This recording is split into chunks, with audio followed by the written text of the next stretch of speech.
pero desde 1928 ha sido una de las estaciones más importantes. Tenemos 180 personas como residentes durante el verano y el número de artículos que han surgido del laboratorio desde entonces es impresionante. Aquí tenemos una estación de anillado que es una cabaña donde he estado viviendo desde 1976 cuando la reconstruí. Y de lo que quiero hablar es de la fenología o la temporalidad de la floración y su relación a la migración en el contexto de el cambio climático que todos estamos experimentando. El cambio climático puede dividirse en factores regionales como la oscilación del norte Pacífico, que es un ciclo de 50 a 75 años, la cuasi bioanual oscilación, que es de 25 años, y todas estas oscilaciones se combinan y afectan a nuestro clima. Eso afecta cuánta nieve cae, el derretimiento de la nieve, las lluvias, la temperatura que tenemos y ese clima local interactúa para definir la fenología de la migración con especies, por ejemplo, como el colibrí de cola ancha. El clima local también afecta la emergencia de diferentes animales, como la abeja que podemos ver aquí, que pasa el invierno bajo tierra y estas abejas siguen esperando que la nieve se derrita para poder reaparecer. Una vez que la nieve se derrita, empezarán con sus colonias anuales. Y el clima local también afecta la fenología de estas flores silvestres. En 1973, tres o cuatro estudiantes nos graduamos y estábamos trabajando en los polinizadores. Y decidimos, en colaboración con otros amigos e incluyendo a mi esposa Bonnie, hacer un estudio colaborativo para estudiar la fenología temporal de las flores. Cada uno de nosotros investigamos un hábitat diferente. Este es uno húmedo. Este es el doctor Graham, que también les voy a mostrar más fotos más adelante. Estas parcelas nos sirven para llevar control de la investigación y hemos investigado las flores desde 1973. Y un investigador en Gothic ha empezado a investigar y se dio cuenta que hace 2 semanas empezaron las floraciones. Y aquí podemos ver unos de esos botones que están empezando a surgir. Y también el cornel está empezando a aparecer. También podemos ver restos de una avalancha que sucedió en el invierno y que dejó algunos rastros de árboles y ramas en el campo. Este es un calendario fenológico de las flores silvestres que podemos encontrar aquí, que empezamos con la Spring Beauty y también algunos de los willows,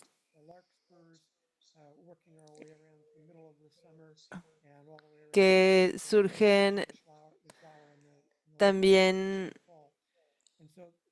en medio del verano o incluso a principios del otoño. Estos son los recursos florales que necesitarán los abejorros para crear y nutrir sus colonias, las mariposas también y por supuesto los colibríes.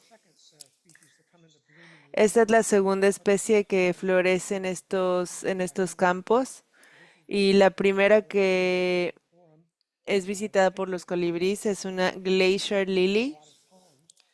Podemos ver que produce mucho polen y tenemos algunas especies que tienen polen de color rojo, que no es tan común, pero ocurre en estos campos. Y nos sirve por su color amarillo como marcador. Esta planta puede ser bastante común. Tenemos poblaciones muy densas al inicio de la primavera y es visitada por los colibríes. Y como pueden ver en esta foto, mm, no, no tienden a ser polinizadores, porque aquí en este círculo es donde debería ir el polen, pero vemos que este colibrí está evitando ese estigma, entonces no pone el polen ahí. Los coliancha usan esto como recurso de néctar y no funcionan como polinizadores para estas flores específicamente. Los polinizadores para la Glacier Lily eh, son los abejorros. Podemos ver que aquí tiene muchísimo polen recolectado en el abdomen y también tiene contacto con las partes reproductivas de las flores. Entonces son buenos polinizadores para estas flores. Cuando estas plantas florecen, depende de cuánta nieve recibimos en el año. Aquí tengo una gráfica de cuánta nieve tenemos para el 30 de abril y podemos ver que está muy cerca de cero en algunos años y en otros años puede haber 2 metros de nieve para el 30 de abril. Y entre más nieve haya, entonces más tarde saldrán las flores en la primavera. Esto nos sirve para calcular cuándo surgirán las flores en un año en específico. También aquí registramos el día del año cuando Nelly Barr, que lleva viviendo en Gothic Mountain por casi 50 años, ve el primer colibrí de cola ancha. Y como pueden ver, la fecha de llegada también se retrasa en años en los que tenemos mucha nieve. Entonces, ambos están respondiendo a los cambios en las cantidades de nieve en cuanto a la floración y en cuanto a la migración. Pero estas líneas no son paralelas, tienen inclinaciones diferentes y eso significa que no responden de la misma manera a los cambios. Y si el clima continúa cambiando, puede que sea tan diferente que las glacier lilies empiecen a florecer antes de la llegada de los colibríes y potencialmente las flores eh, pueden ya estar en sus etapas finales de floración cuando los colibríes empiecen a llegar. Vamos a seguir recolectando estos datos anuales y eso significa que nos toma mucho tiempo recolectar todos estos datos. En términos de la fecha de llegada del primer colibrí, a lo largo de los años hemos visto que están llegando cada vez más temprano. Hay mucha variación entre un año y otro, pero la tendencia es que están llegando cada vez más temprano. La segunda o tercera flor de la que estos colibríes dependen es el Dolphinium putallianum. Aquí vemos un coliancha macho y también es visitada esta flor por los abejorros.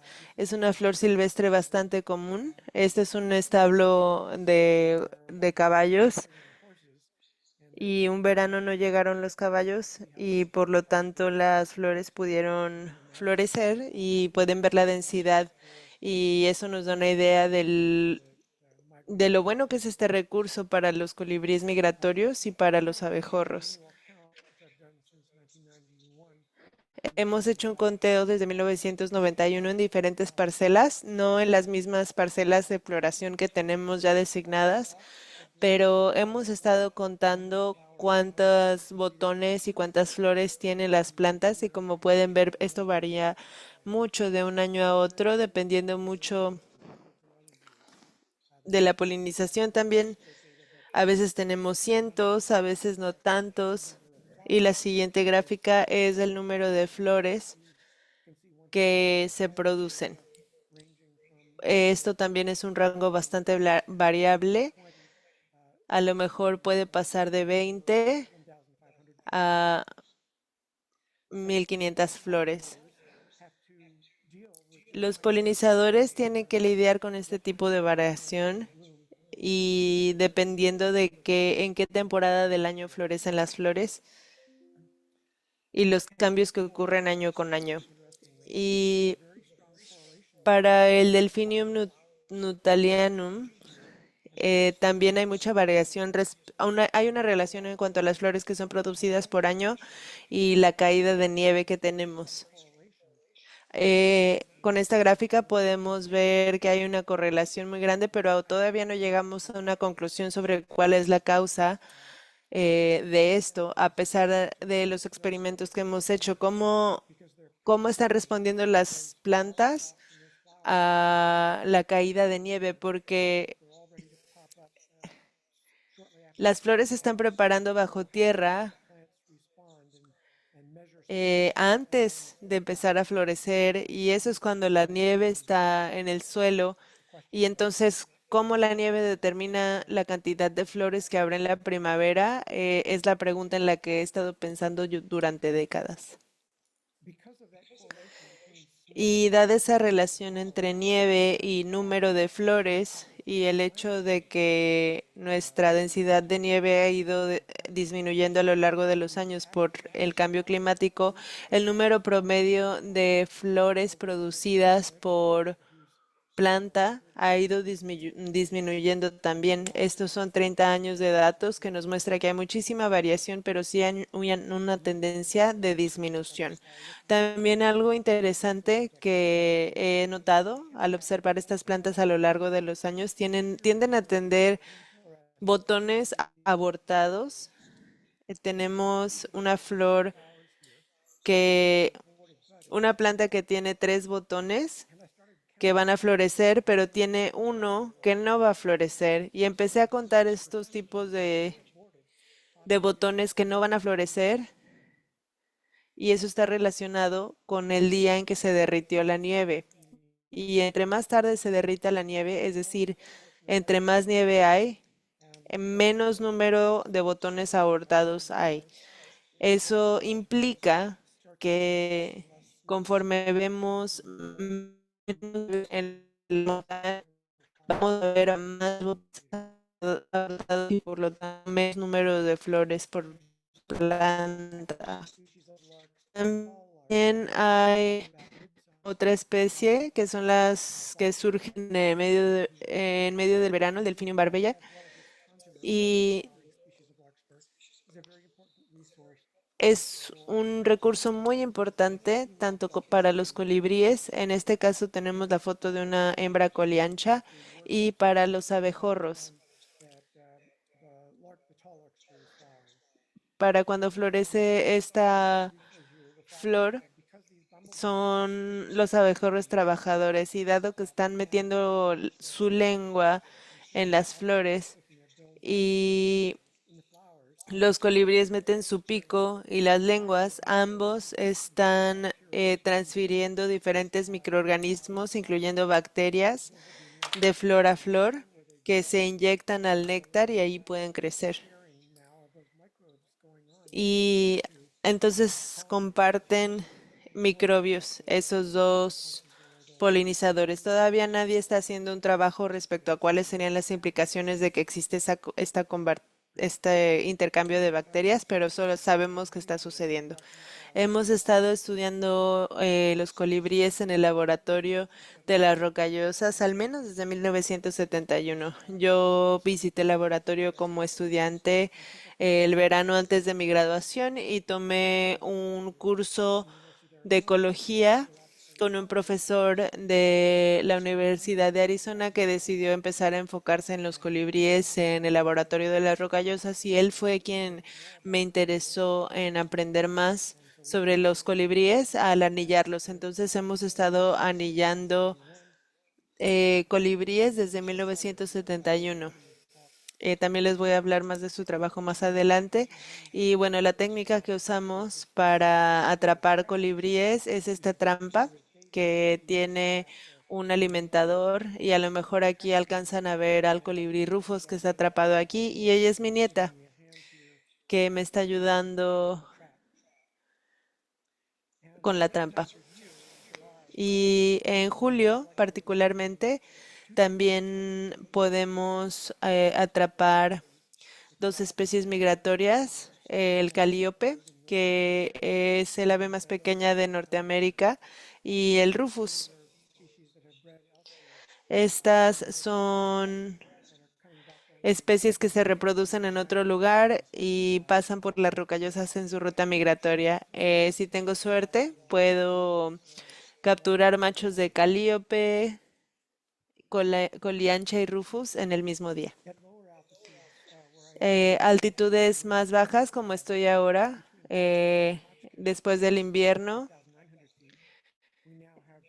a 5.900 pies tenemos dos especies de colibríes. Uno es el colibrí de barbilla de garganta negra y tiene un color púrpura iridescente y a lo mejor estos plumajes se ven negras para nosotros, pero los colibríes tienen una percepción del color diferente. Y también vemos colibríes coliancha en su paso por aquí. No van a estar aquí todo el verano, pero actualmente están eh, visitando por su ruta. También tomé esta foto hace un par de veranos. Eh, es un colibrí albino y creemos que es un colibrí coliancha macho. Es precioso. No lo pudimos atrapar, entonces no lo pudimos anillar. Estuvo de visita más o menos una semana y después se fue, siguió con su ruta. National Geographic, la revista de National Geographic publicó un artículo en abril del 2023 sobre el trabajo que hacemos en el laboratorio de las rocallosas. Y aquí tengo en la mano un colibrí y nosotros hacemos los anillos que le ponemos a los colibríes para poder rastrearlos año con año. Aquí tenemos un individuo en la mano e incluimos una letra y 5 números en cada anillo, en cada banda. Y es, se requiere tener una buena vista para poderles leer los numeritos. Este es un macho coliancha, que es una flor que solo encontramos en medio del verano, que es una especie castilea. Y también a mediados del verano, esta es una hembra coliancha, está visitando una columbine.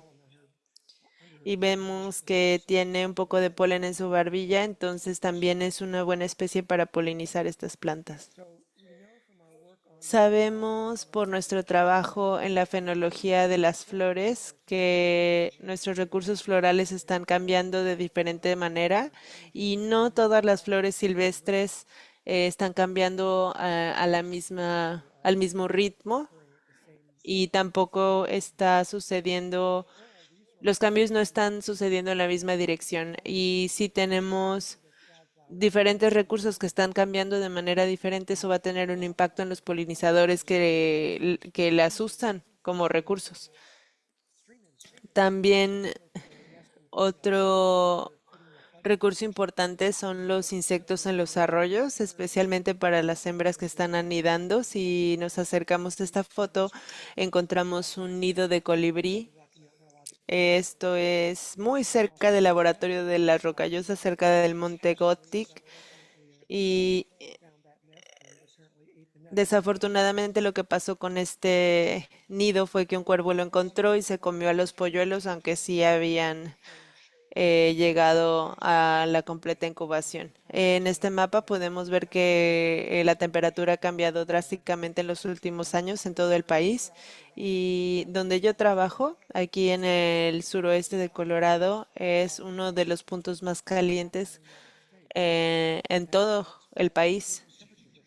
Y eso implica que habrá un impacto en las flores silvestres y por lo tanto en los polinizadores. He estado haciendo muchos análisis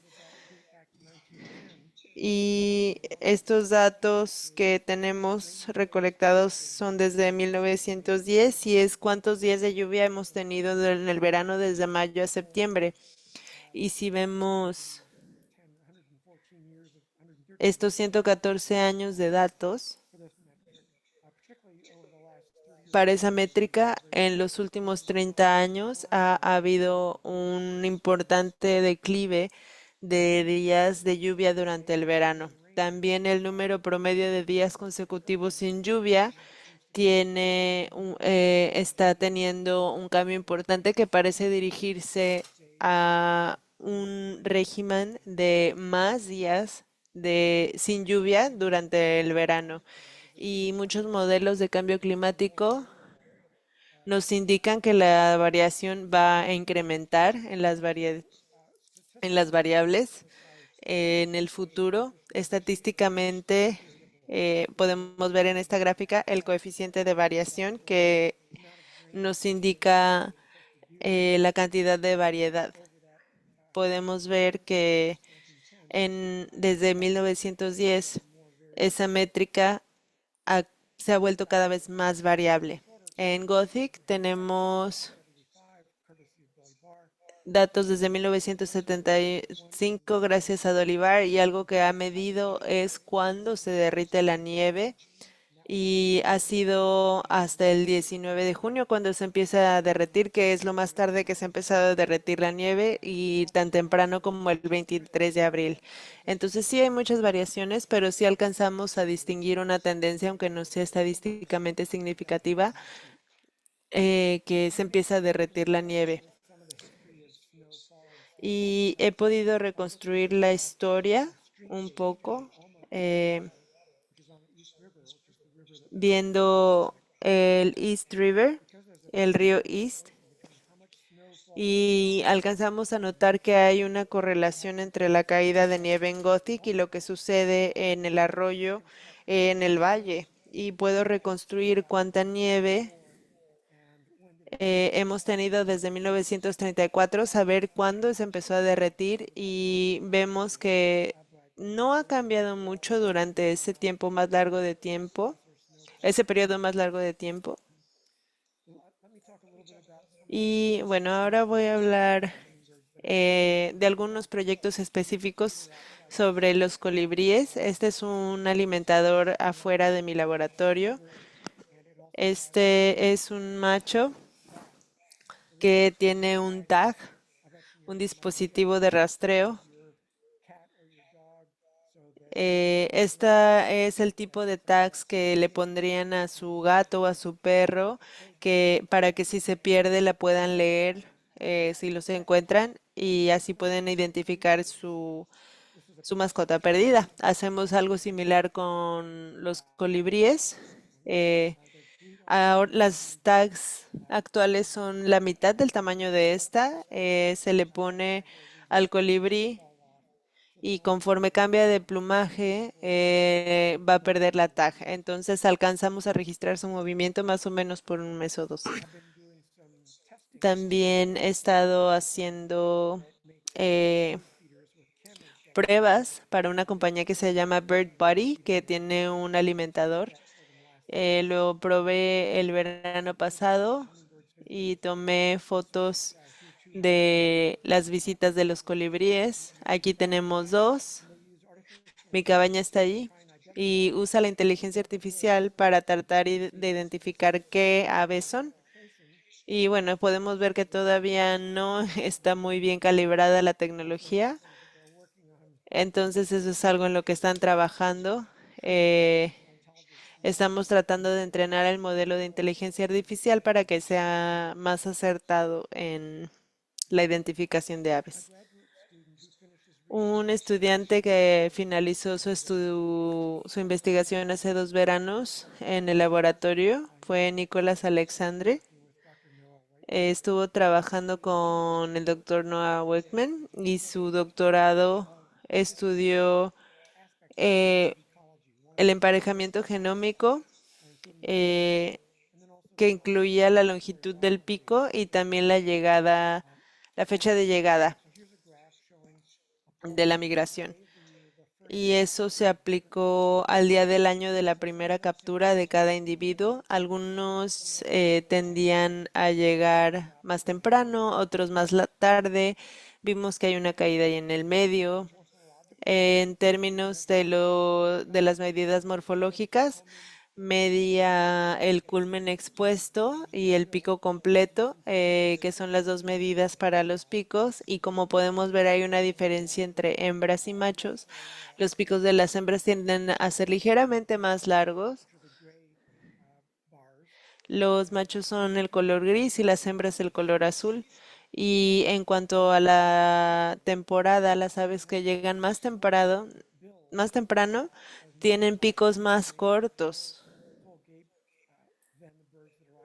que las aves que llegan un poco más tarde. Entonces es interesante que exista esa correlación entre la fenología de la llegada y el tamaño de los picos.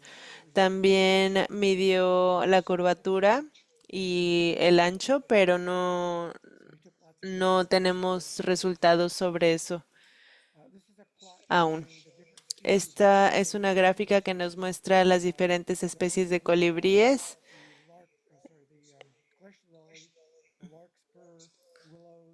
Perdón, la duración de la floración por especie. Tenemos el Indian Paintbrush, Columbine, la Glacier Lily y hasta las especies que florecen más tarde en el verano.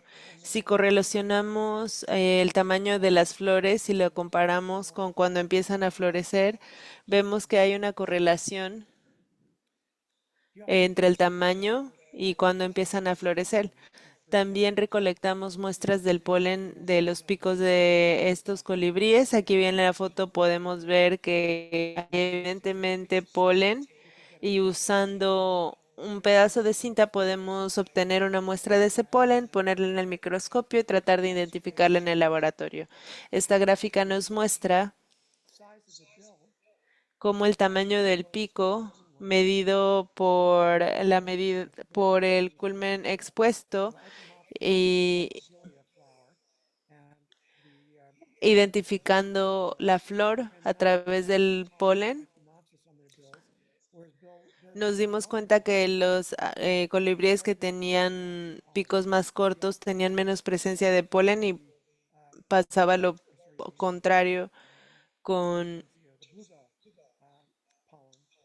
con el polen de la bluebell, que era más común en las aves que tenían el pico más corto. Entonces también la longitud del pico nos puede ayudar a identificar el tipo de flores que cada especie de colibrí prefiere visitar por su pico.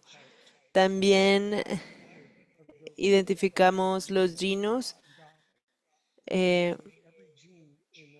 de los 500 individuos que capturamos en Gothic. Esta es una foto de algunos de los genes.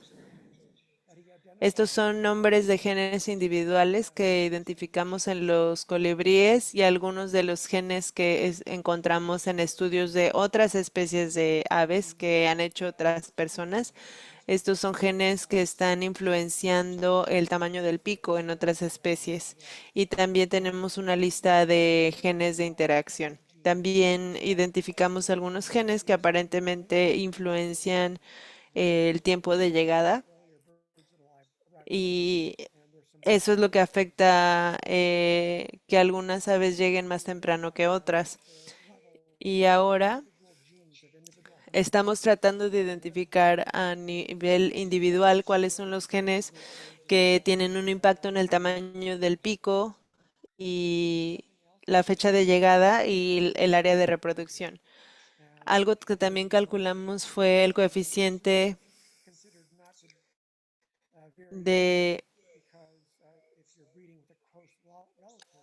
de apareamiento en la misma familia. Y lo malo de combinar genes de la misma familia es que tiende a haber más problemas genéticos, que se llama endogamia.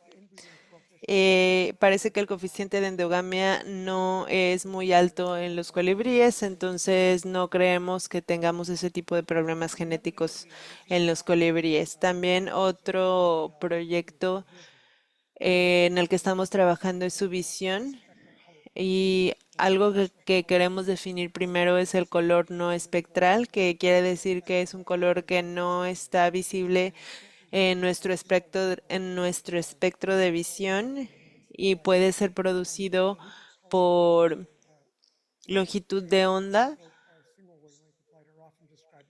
de luz y son colores evocados por una sola longitud de onda de luz y casi siempre se describen como luz monocromática. Estos ejemplos incluyen magenta, rosa, cian y café. Entonces, el rojo y el azul, por ejemplo, crean ese magenta. El rojo y el púrpura crean el rosa en nuestra mente, el azul y el verde producen el cian y el rojo y el amarillo producen el café. Y los colibríes, en vez de ver tres colores primarios como nosotros lo hacemos, ellos ven cuatro. Y uno es la luz ultravioleta, el que ellos ven y nosotros no. Esta es una gráfica de una publicación organizada por Cassie Stoddard, que es de la Universidad de Princeton, que se interesó en la visión de los colibríes y empezó a visitar nuestro laboratorio hace más o menos 6 años y me pidió si le ayudaba para hacer ese proyecto porque yo tengo los permisos de las agencias federales para capturar colibríes y anillarlos. Entonces vimos que trabajamos con longitud de onda que los colibríes probablemente ven y también trabajamos con algunos de los colores que creemos en teoría los colibríes deben ser capaces de ver. Eh, Estos son los colores que pueden ver y los colores intermedios que son los no espectrales. Hicimos una serie de experimentos, algunos de los pigmentos primarios que vemos son toda esta lista de colores no espectrales y la manera en que lo hizo fue con dos alimentadores. Cada alimentador tenía una fuente de luz asociada a ellos y podía cambiar la fuente de luz de cada alimentador. Un alimentador tenía agua sin azúcar y el otro tenía agua con azúcar y quería ver si los cambios visuales tenían un impacto en informar a los colibríes cuál era el alimentador que tenía el agua con azúcar. Y la probabilidad de que eligieran, y si eso tenía un efecto en la probabilidad de que eligieran el agua con azúcar o no. Y lo que vimos fue que si podían discriminar un color, por ejemplo, V más rojo, más solo rojo, se podían dar cuenta inmediatamente cuál tenía el agua con el azúcar, casi el 100% de las veces. Entonces, eso nos da una pista para estos experimentos. Y mencioné los tags que pusimos en los colibríes. Ella vio que los colibríes llegaban al alimentador y podía identificar a esos colibríes individualmente gracias a esos tags. Casi y su coinvestigador también han estado analizando el comportamiento, qué color pueden discriminar. A través de su visión también su forraje o alimentación, qué tipo de flores y colores visitan, viendo la morfología, analizando sus ojos, también la neurología de la visión, cómo las retinas transmiten información a sus cerebros, qué partes de los cerebros se involucran y también la genética. ¿Hay diferencia entre especies de colibríes y su visión? Y el último proyecto que mencionaré es uno que tiene su origen en los 70 cuando Bill Calder se dio cuenta que los colibríes machos coliancho eh, subían o les gustaba pasar la noche en lugares más altos. Se dio cuenta que al anochecer eh, visitaban los alimentadores y después los escuchaban volar hacia las alturas y empezaron a identificar qué tan alto volaban, dónde pasaban la noche y no había logrado identificar a dónde iban, pero hace 6 años algunas empresas empezaron a producir radios que eran lo suficientemente pequeños para poner en los colibríes y tuvimos acceso a 5 radios gracias a un apoyo económico que recibimos y se los pusimos a los machos de coliancha para rastrearlos. Eh, Tuvimos problemas en poner los radios en los colibríes. Eh, no volví a escuchar de los radios, pero sí tenemos un punto de datos. Recibimos una transmisión a 10.624 pies de altura y le había puesto ese radio, ese ave, aquí en la cabaña que pueden ver hasta acá abajo. Y yo creo que el ave había logrado quitarse el radio o se le había caído. No estaba bien pegado, pero estoy seguro que más o menos a esta altura pasan la noche. Entonces me pregunté por qué una ave volaría más de 10.000 pies para pasar la noche. Y algo importante es el cambio de temperatura.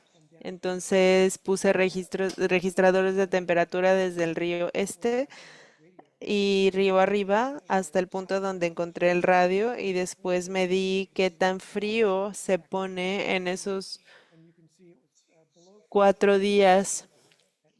Y como pueden ver, estaba a grados bajo cero cerca del río y es una diferencia de 16 o 17 grados más caluroso a la altura donde el colibrí pasó la noche. Aún no terminamos con las calculaciones, pero queremos descifrar por qué un colibrí pasaría la noche y gastaría tantísima energía en llegar tan alto y pasar una noche más cálida y después volver al día siguiente hasta abajo. Y sabemos que las hembras prefieren hacer sus nidos cerca de los arroyos para poder atrapar insectos y alimentar a sus polluelos y los arroyos también ayudan con la conservación de calor y construyen sus nidos en ramas que que tengan la protección de otras ramas más arriba. Entonces, probablemente están eligiendo microhábitats para mantenerse calientes durante la noche. Y voy a cerrar con esta gráfica que nos muestra el día del año en que Billy Barr empezó a ver robins. Empezamos a ver que están llegando cada vez más temprano hasta el punto de 1905 que vimos el-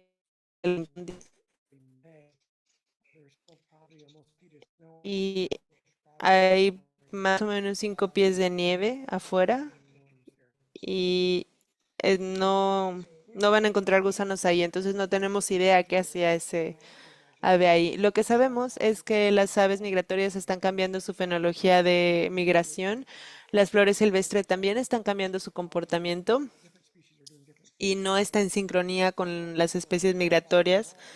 La fenología de los recursos florales y abundancia depende de los cambios climáticos, como la cantidad de nieve o cuándo se derrite la nieve, y el cambio climático puede producir menos abundancia de flores que necesitan los colibríes y esta relación coevolucionaria entre plantas y polinizadores, ¿cómo va a cambiar? Y estos estudios genéticos de colibríes nos están proporcionando más información sobre ellos. La visión de los colibríes es nuestro enfoque actual. El anillamiento y la recaptura nos ayudaría a monitorear estos cambios, porque los colibríes siempre vuelven a donde nacieron. Y, por ejemplo, nos encontramos una hembra que Bill Calder anilló primero y esa hembra la recapturamos por casi 12 o 13 años. Entonces, ese es el colibrí de más edad que hemos capturado. Actualmente tenemos colibríes que tienen 9 años que vuelven al mismo lugar.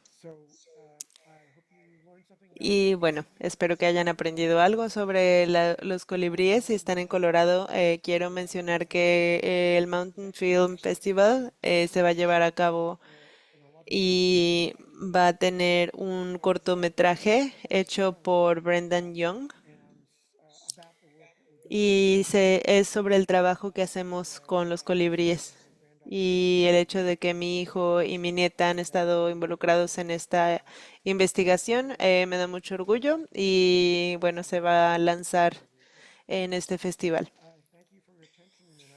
Gracias por su atención y estoy contento de responder cualquier pregunta que tengan.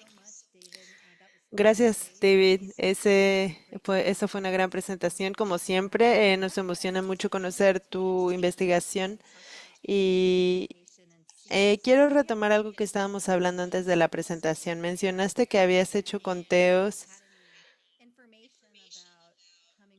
en- de insectos en tu laboratorio y quería ver si tenías alguna información de correlación entre insectos y colibríes, principalmente porque es el Día Mundial de las Aves Migratorias y nos estamos enfocando en los insectos.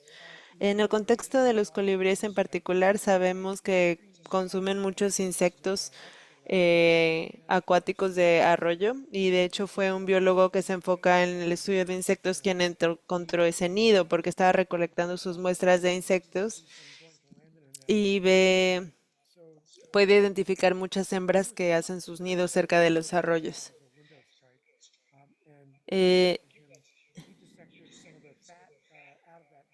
Una vez encontré un pájaro que había muerto porque había chocado con una ventana y se lo di a él y lo diseccionó y pudo analizar la grasa de esa hembra y se dio cuenta que muchos de sus nutrientes vienen de insectos de arroyos porque estos insectos producen un aminoácido específico y encontró mucha cantidad de ese aminoácido en la grasa. Entonces eso nos da una idea de lo fuerte que es la relación entre los colibríes y los insectos acuáticos. También algo que puedo mencionar es que el proyecto del doctor Marcos Zuley es el padre de la biología de conservación. Solía trabajar en el laboratorio de las rocallosas en los 80 y empezó un proyecto eh, donde puso una trampa para insectos y cada semana dejaba la trampa por 2 días a la semana, todo el verano, y recolectaba los insectos que estaban ahí. Y creo lo hizo por 5 o 6 años y cuando iba a detener su trabajo, se iba a retirar y le pidió a sus estudiantes que siguieran con eso. Entonces ahora tenemos un registro de décadas de los insectos que hemos podido capturar con esas trampas. Y no todos ellos son consumidos por colibríes. Algunos son demasiado grandes para los colibríes, pero muchos son parte de la dieta de algunas aves y estoy seguro que a lo mejor ya saben que la declinación de aves en el mundo entero ha sido particularmente grave para aquellas aves que se alimentan de insectos. Entonces, una de las razones de la pérdida de especies de aves es por el impacto a su dieta y a lo mejor es en parte del cambio climático o del aumento del uso de pesticidas, herbicidas neonicotinoides que ahora están presentes en todas las semillas de soya, trigo y maíz que se siembra en Estados Unidos. Entonces ya está el nicotinoide antes de ser plantada la semilla. En donde estamos no hay agricultura, no ha habido cambio en el uso de tierra, uso de suelo, no tenemos luces nocturnas, entonces algo que estamos cuestionando si tiene un impacto en la vida de insectos, es que no son problemas estrictamente del territorio, pero nos dimos cuenta que ha habido un 60% de disminución en la presencia de insectos. Entonces eso significa que tendrá impacto en los colibríes y otras aves que se alimentan de insectos. No sabemos por qué, tal vez está relacionado a los veranos más calientes, más secos, y también los químicos que se distribuyen alrededor del mundo por la lluvia, por la nieve, que irrumpen la fisiología y metabolismo y en endocrinología en los vertebrados, tanto en nosotros como en los invertebrados. Eso es una pregunta abierta, pero no hay duda que hay un gran declive. Y bueno, voy a llevar eso más allá. Hablaste de la fenología de la Glacier Lily y si han notado cambios en la actividad que también podría tener un impacto en los colibríes. La fenología aquí, desde las flores silvestres hasta los colibríes, hasta los abejorros, es prácticamente determinada por cuándo se derrite la nieve. Porque cuando se derrite la nieve salen los abejorros y empiezan a construir sus colonias para el verano y empieza a florecer todo. Entonces, es parte de las mismas variables que están afectando la fenología de prácticamente todo lo que vive aquí. Hace 15 años, la doctora Rebecca Irwin empezó un proyecto. eh, Ella es de la Universidad de Carolina del Norte y le pregunté si le gustaría colaborar con este proyecto de fenología y agregó un componente de las abejas. Entonces, cada semana va con nosotros a los campos e instala redes para capturar abejas. Entonces, ahora tiene un set de datos de la fenología de las abejas. Entonces, podemos empezar a cruzar los datos para ver qué tan cerca están conectados las abejas y las flores. No tenemos muchas respuestas, pero sigue trabajando con esos datos. Y sabemos, por ejemplo, que los abejorros están reaccionando llegando a altitudes más grandes. Nos estamos dando cuenta que estamos viendo abejorros a alturas que antes no encontrábamos. No los estamos monitoreando de manera tan cercana, pero también hay mosquitos que estamos encontrando en altitudes más grandes y eso podría llegar a ser un problema para las aves en, en alturas más altas porque ese mosquito no estaba presente en el pasado, por ejemplo. Bueno, no hay muchos datos sobre la dieta de los colibríes y tienes información sobre el porcentaje de la dieta que está conformada por insectos. Bueno, sabemos que su proteína principalmente viene de los insectos porque no hay proteína suficiente en los néctares de las flores de las que se alimentan. Entonces suponemos que una gran cantidad sustancial de su proteína viene de los insectos.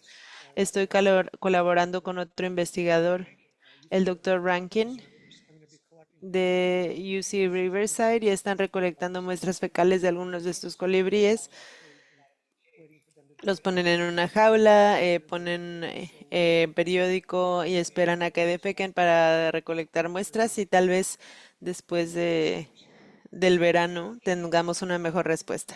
Ok, excelente. Te invitaremos en el otoño para que nos den los resultados. Tenemos una pregunta más en el chat. La pregunta era recomendar estudios de polinizadores en comunidades locales. ¿Cuáles serían los primeros pasos para lanzar proyectos más pequeños de investigación de polinizadores que nos podrían ayudar a identificar los beneficios para las aves migratorias?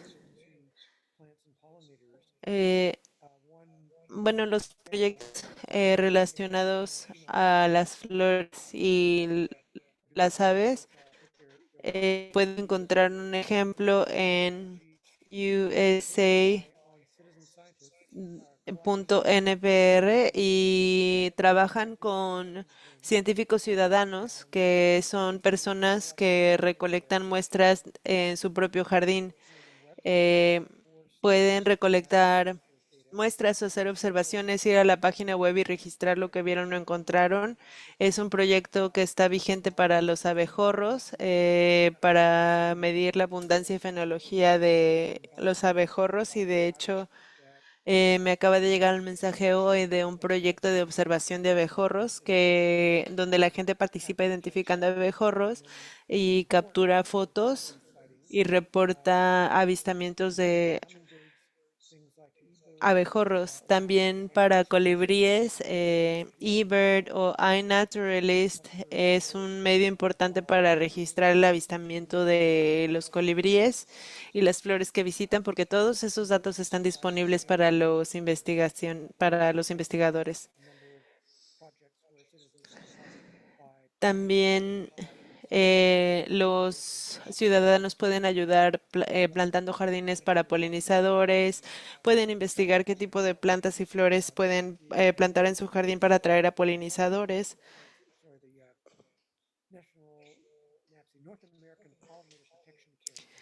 Hay una campaña de protección de polinizadores en Estados Unidos, que es un grupo que proporciona información respecto al tipo de plantas que pueden poner. Recomiendan plantas por región y bueno, hay muchos recursos en línea. Sí, también quiero hablar de Journey North, que es otro recurso, un programa de ciudadanos científicos donde pueden registrar las primeras llegadas de los colibríes por región y especificar de qué flores se identifican, se alimentan. También hay una pregunta eh, con tiempo generacional relativamente corto, esperarías que las influencias controladas genéticamente como el tamaño de los picos tendrían un impacto relativamente rápido en las morfométricas de los colibríes a través de la selección natural con base en los cambios de la disponibilidad floral. Sí, hemos visto que esos cambios pueden suceder de manera muy rápida. Podemos usar como referencia las observaciones de Darwin en los Galápagos porque eh, hubo un efecto de sequía que afectó la disponibilidad de semillas disponibles para las especies de aves de los Galápagos y hubo una respuesta casi inmediata en el tamaño de pico de los pinzones que viven en Galápagos y eso sucedió solamente en un par de años. Esos cambios pueden suceder rápidamente si es que hay una gran presión de selección natural. Maravilloso. Eh, Muchísimas gracias, David, por esta presentación, por estar aquí y responder nuestras preguntas. Gracias a todos los que se unieron a celebrar el Día Mundial de las Aves Migratorias. Esta es la semana oficial y ojalá se hayan podido reunir a alguna de nuestras presentaciones durante la semana o lo hagan mañana o pasado. Muchas gracias, David. Y Miguel, no sé si vas a volver. Y bueno, muchas gracias también al doctor David por la presentación. Solo para concluir, en español, nos vemos el día de mañana para poder continuar con la programación del Birthday Live, con actividades de América del Sur y el Caribe. Entonces vamos a invitarlos para el día de mañana a continuar celebrando el Día Mundial de las Aves Migratorias y aprendiendo a proteger los insectos y las aves. Muchas gracias. Thank you very much, Dr. Baby, and thank you, Susan. We are now just complete the session. Thank you for joining us for World Migratory Bird Day Live. We want to take a moment to honor and express our gratitude to our World Migratory Bird Day supporters. Your commitment and support are crucial to the success of migratory bird conservation. A special thank you to our global flyway partners, the U.S. Forest Service and National Park Service. We are truly grateful to our American flyway partners, the U.S. Fish and Wildlife Service, Bureau of Land Management, Optics for the Tropics, and Partners in Flight. Your dedication to conservation and education in protecting migratory birds is invaluable. Thank you for your contributions. Thank you to our program partners, the Xerces Society for Invertebrate Conservation, Pepco Holdings, Avian Powerline, Songbird Essentials, the U.S. Department of Defense, and Vortex Optics for their partnership and support. To our friend-level sponsors, Birds Caribbean, Nature Canada, Birds Canada, and Canabio, your support is appreciated in achieving our goals of fostering community and conservation across borders. Lastly, Environment for the Americas is grateful to all of our members, donors, supporters, and World Migratory Bird Day event organizers. Your contributions are helping to create a more connected and conscientious world. And to you, our audience, thank you for watching and supporting migratory bird conservation.